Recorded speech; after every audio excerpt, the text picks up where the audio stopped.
ang batas na may kinalaman sa karapatan o pagkikilala ng mga karapatan ng ancestral land ng mga katutubo natin sa ilalim ng Republic Act 8371 ay nagkaroon ng effectivity noong August 29, 1997. Kung nabili ninyo ang nasabing lupa, no, before the effectivity of the Republic Act 8371, ay vested na ang inyong karapatan doon sa nasabing lupa.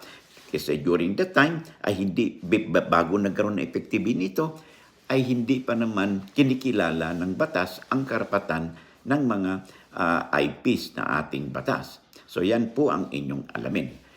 Kasi otherwise, meron na po kayong vested right doon sa nasabing lupa na inyong nabili bago pa naipasa ang nasabing batas.